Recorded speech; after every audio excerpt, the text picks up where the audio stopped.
മത്തായി എഴുതിയ സുവിശേഷം 10-ാം അധ്യായം. അനന്തരം അവൻ തൻ്റെ 12 ശിഷ്യന്മാരെയും അടുക്കൽ വിളിച്ചു, അശുദ്ധാത്മാക്കളെ പുറത്താക്കുവാനും സകലവിധ ദീനവും വ്യാധിയും പൊറുപ്പിപ്പാനും അവർക്ക് അധികാരം കൊടുത്തു. 12 അപ്പസ്തോലന്മാരുടെ പേരാവിത്: ഒന്നാമൻ പത്രോസ് എന്നു പേരുള്ള ശീമോൻ, അവൻ്റെ സഹോദരൻ അന്ത്രയാസ്, സെബദിയുടെ മകൻ യാക്കോബ്, അവൻ്റെ സഹോദരൻ യോഹന്നാൻ, ഫിലിപ്പോസ്, ബർത്തലോമായി, തോമാസ്, ചുങ്കക്കാരൻ മത്തായി, അൽഫായിയുടെ മകൻ യാക്കോബ്, തദ്ദായി, ശീമോൻ, യേശുവിനെ കാണിച്ചു കൊടുത്ത ഇസ്കര്യോത്ത യൂദ. ഈ 12 പേരെയും യേശു അയക്കുമ്പോൾ അവരോട് ആജ്ഞാപിച്ചതെന്തെന്നാൽ, ജാതികളുടെ അടുക്കൽ പോകാതെയും ശമര്യരുടെ പട്ടണങ്ങളിൽ കടക്കാതെയും ഇസ്രായേൽ ഗൃഹത്തിലെ കാണാതെ പോയ ആടുകളുടെ അടുക്കൽ തന്നെ ചെല്ലുവിൻ. നിങ്ങൾ പോകുമ്പോൾ സ്വർഗരാജ്യം സമീപിച്ചിരിക്കുന്നു എന്ന് ഘോഷിപ്പിൻ. രോഗികളെ സൗഖ്യമാക്കുവിൻ, മരിച്ചവരെ ഉയർപ്പിപ്പിൻ, കുഷ്ഠരോഗികളെ ശുദ്ധമാക്കുവിൻ, ഭൂതങ്ങളെ പുറത്താക്കുവിൻ. സൗജന്യമായി നിങ്ങൾക്ക് ലഭിച്ചു, സൗജന്യമായി കൊടുപ്പിൻ. മടിശീലയിൽ പൊന്നും വെള്ളിയും ചെമ്പും വഴിക്ക് പൊക്കണവും 2 ഉടുപ്പും ചെരുപ്പും വടിയും കരുതരുത്. വേലക്കാരൻ തൻ്റെ ആഹാരത്തിന് യോഗ്യനല്ലോ. ഏത് പട്ടണത്തിലോ ഗ്രാമത്തിലോ കടക്കുമ്പോൾ അവിടെ യോഗ്യൻ ആർ എന്ന് അന്വേഷിപ്പിൻ. പുറപ്പെടുവോളം അവിടെ തന്നെ പാർപ്പിൻ. ആ വീട്ടിൽ ചെല്ലുമ്പോൾ അതിനു വന്ദനം പറവിൻ. വീടിന് യോഗ്യതയുണ്ടെങ്കിൽ നിങ്ങളുടെ സമാധാനം അതിന്മേൽ വരട്ടെ. യോഗ്യതയില്ല എന്ന് വരികിൽ സമാധാനം നിങ്ങളിലേക്ക് മടങ്ങിപ്പോരട്ടെ. ആരെങ്കിലും നിങ്ങളെ കൈക്കൊള്ളാതെയും നിങ്ങളുടെ വചനങ്ങളെ കേൾക്കാതെയും ഇരുന്നാൽ ആ വീടോ പട്ടണമോ വിട്ടുപോരുമ്പോൾ നിങ്ങളുടെ കാലിലെ പൊടി തട്ടിക്കളവിൻ.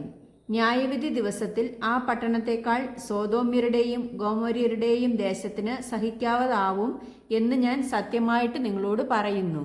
ചെന്നായ്ക്കളുടെ നടുവിൽ ആടിനെ പോലെ ഞാൻ നിങ്ങളെ അയക്കുന്നു. ആകയാൽ പാമ്പിനെ പോലെ ബുദ്ധിയുള്ളവരും പ്രാവിനെ പോലെ കളങ്കമില്ലാത്തവരും ആയിരിപ്പിൻ. മനുഷ്യരെ സൂക്ഷിച്ചുകൊള്ളുവിൻ.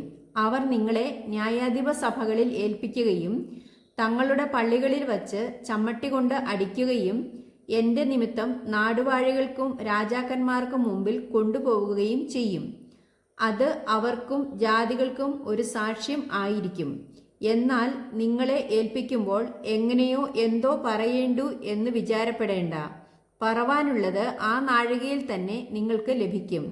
പറയുന്നത് നിങ്ങളല്ല, നിങ്ങളിൽ പറയുന്ന നിങ്ങളുടെ പിതാവിൻ്റെ ആത്മാവത്രേ. സഹോദരൻ സഹോദരനെയും അപ്പൻ മകനെയും മരണത്തിന് ഏൽപ്പിക്കും. അമ്മയപ്പന്മാർക്ക് എതിരായി മക്കൾ എഴുന്നേറ്റ് അവരെ കൊല്ലിക്കും. എൻ്റെ നാമനിമിത്തം എല്ലാവരും നിങ്ങളെ പകയ്ക്കും. അവസാനത്തോളം സഹിച്ചു നിൽക്കുന്നവനോ രക്ഷിക്കപ്പെടും. എന്നാൽ ഒരു പട്ടണത്തിൽ നിങ്ങളെ ഉപദ്രവിച്ചാൽ മറ്റൊന്നിലേക്ക് ഓടിപ്പോകുവിൻ. മനുഷ്യപുത്രൻ വരുവോളം നിങ്ങൾ ഇസ്രായേൽ പട്ടണങ്ങളെ സഞ്ചരിച്ച് തീരുകയില്ല എന്ന് ഞാൻ സത്യമായിട്ട് നിങ്ങളോട് പറയുന്നു. ശിഷ്യൻ ഗുരുവിൻ മീതെയല്ല, ദാസൻ യജമാനനു മീതെയുമല്ല. ഗുരുവിനെ പോലെ ആകുന്നത് ശിഷ്യനു മതി, യജമാനനെ പോലെ ആകുന്നത് ദാസനും മതി. അവർ വീട്ടുടയവനെ ബെയസ്തെബൂൽ എന്ന് വിളിച്ചു എങ്കിൽ വീട്ടുകാരെ എത്ര അധികം. അതുകൊണ്ട് അവരെ ഭയപ്പെടേണ്ട.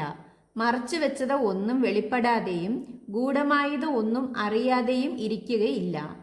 ഞാൻ ഇരുട്ടത്ത് നിങ്ങളോട് പറയുന്നത് വെളിച്ചത്ത് പറവിൻ. ചെവിയിൽ പറഞ്ഞു കേൾക്കുന്നത് പുരമുകളിൽ നിന്ന് ഘോഷിപ്പിൻ. ദേഹിയെ കൊല്ലുവാൻ കഴിയാതെ ദേഹത്തെ കൊല്ലുന്നവരെ ഭയപ്പെടേണ്ട. ദേഹിയെയും ദേഹത്തെയും നരകത്തിൽ നശിപ്പിപ്പാൻ കഴിയുന്നവനെ തന്നെ ഭയപ്പെടുവിൻ. കാശിന് 2 കുരുകിൽ വിൽക്കുന്നില്ലയോ? അവയിൽ ഒന്നുപോലും നിങ്ങളുടെ പിതാവ് സമ്മതിക്കാതെ നിലത്ത് വീഴുകയില്ല. എന്നാൽ നിങ്ങളുടെ തലയിലെ രോമവും എല്ലാം എണ്ണപ്പെട്ടിരിക്കുന്നു. ആകയാൽ ഭയപ്പെടേണ്ട. ഏറിയ കുരുകിലിനേക്കാളും നിങ്ങൾ വിശേഷതയുള്ളവരല്ലയോ? മനുഷ്യരുടെ മുമ്പിൽ എന്നെ ഏറ്റുപറയുന്ന ഏവനെയും സ്വർഗസ്ഥനായ എൻ്റെ പിതാവിൻ മുമ്പിൽ ഞാനും ഏറ്റുപറയും. മനുഷ്യരുടെ മുമ്പിൽ എന്നെ തള്ളിപ്പറയുന്നവനെയോ എൻ്റെ പിതാവിൻ മുമ്പിൽ ഞാനും തള്ളിപ്പറയും. ഞാൻ ഭൂമിയിൽ സമാധാനം വരുത്തുവാൻ വന്നു എന്ന് നിരൂപിക്കരുത്. സമാധാനമല്ല, വാൾ അത്രേ വരുത്തുവാൻ ഞാൻ വന്നത്. മനുഷ്യനെ തൻ്റെ അപ്പനോടും മകളെ അമ്മയോടും മരുമകളെ അമ്മാവിയമ്മയോടും ഭേദിപ്പിപ്പാനത്രേ ഞാൻ വന്നത്. മനുഷ്യന്റെ വീട്ടുകാർ തന്നെ അവന്റെ ശത്രുക്കൾ ആകും. എന്നേക്കാൾ അധികം അപ്പനെയോ അമ്മയെയോ പ്രിയപ്പെടുന്നവൻ എനിക്ക് യോഗ്യനല്ല. എന്നേക്കാൾ അധികം മകനെയോ മകളെയോ പ്രിയപ്പെടുന്നവൻ എനിക്ക് യോഗ്യനല്ല. തൻ്റെ ക്രൂശെടുത്ത് എന്നെ അനുഗമിക്കാത്തവനും എനിക്ക് യോഗ്യനല്ല. തൻ്റെ ജീവനെ കണ്ടെത്തിയവൻ അതിനെ കളയും. എൻ്റെ നിമിത്തം തൻ്റെ ജീവനെ കളഞ്ഞവൻ അതിനെ കണ്ടെത്തും. നിങ്ങളെ കൈക്കൊള്ളുന്നവൻ എന്നെ കൈക്കൊള്ളുന്നു, എന്നെ കൈക്കൊള്ളുന്നവൻ എന്നെ അയച്ചവനെ കൈക്കൊള്ളുന്നു. പ്രവാചകൻ എന്ന് വെച്ച് പ്രവാചകനെ കൈക്കൊള്ളുന്നവന് പ്രവാചകന്റെ പ്രതിഫലം ലഭിക്കും. നീതിമാൻ എന്ന് വെച്ച് നീതിമാനെ കൈക്കൊള്ളുന്നവന് നീതിമാന്റെ പ്രതിഫലം ലഭിക്കും. ശിഷ്യൻ എന്ന് വെച്ച് ഈ ചെറിയവരിൽ ഒരുത്തന് ഒരു പാനപാത്രം തണ്ണീർ മാത്രം കുടിപ്പാൻ കൊടുക്കുന്നവന് പ്രതിഫലം കിട്ടാതെ പോകയില്ല എന്ന് ഞാൻ സത്യമായിട്ട് നിങ്ങളോട് പറയുന്നു.